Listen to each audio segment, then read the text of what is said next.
Hello friends, welcome to my YouTube channel सनातन।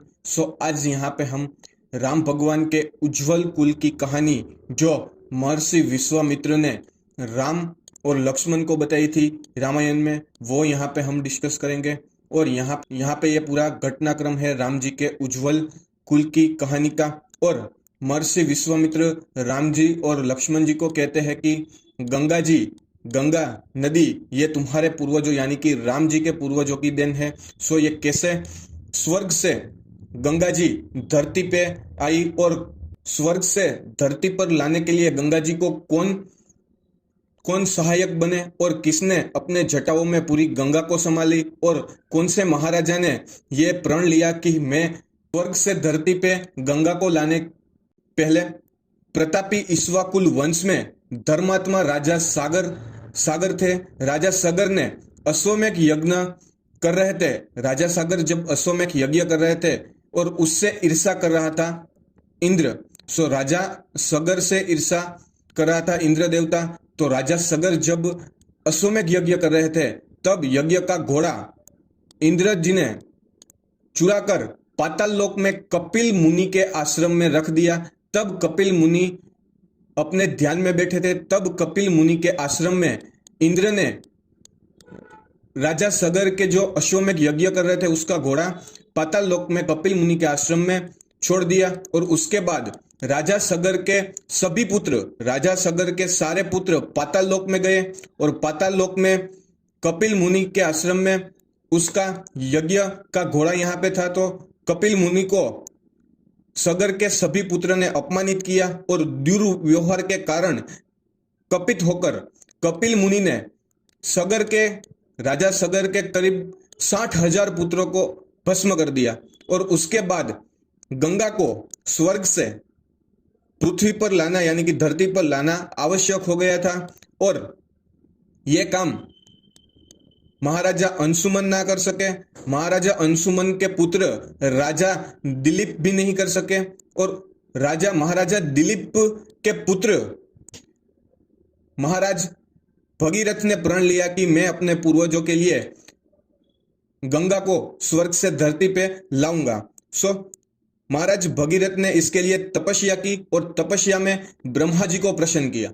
ब्रह्मा जी ने उसे वरदान दिया और उसे वादा किया कि धरती पर लाने में, गंगा को धरती पर लाने में ब्रह्मा जी भगीरथ को सहाय करेंगे। और उसके बाद ब्रह्मा जी ने भगीरथ को सलाह दी कि तुम शिव भगवान को प्रसन्न करो। और उसके बाद भगीरथ शिव भगवान की प्रार्थना महादेव को प्रसन्न करने में लग गए। और उसके बाद शंकर जी की आराधना के बाद शंकर जी प्रकट हुए, और भगीरथ ने उसे कहा, भगीरथ ने, और यहाँ पे ब्रह्मा जी ने भगीरथ को भगवान शिव जी को प्रसन्न करने के लिए ही क्यों कहा, क्योंकि स्वर्ग से पृथ्वी पर जब गंगा आएगी तब गंगा बड़ी फोर्स से धरती फट भी सकती है। इसके लिए ब्रह्मा जी ने भगीरथ को कहा कि तुम शिव जी को प्रसन्न करो और उसे कहो कि वो गंगा जी को अपने जटा में धारण कर ले। इसके लिए भगीरथ ब्रह्मा जी के आदेश पर शिव जी की आराधना कर रहे हैं, और शिव जी बाद में प्रकट होते हैं और वो कहते हैं कि मैं अपने जटाओं में गंगा को धारण कर लूंगा। और उसके बाद ब्रह्मा जी के आदेश के बाद भगवान विष्णु के चरणों में से, भगवान विष्णु जी के चरणों में से गंगा जी पृथ्वी लोक पर जाती है, और शिव जी उसे अपनी, भगवान विष्णु के चरणों में से गंगा जी शिव जी के जटा पे धारण करते हैं शिव जी, और उसके बाद वो पृथ्वी लोक में गंगा जी का आगमन होता है। इस तरह से भगीरथ जी सहायक बनते हैं स्वर्ग से पृथ्वी लोक में गंगा जी को लाने के लिए।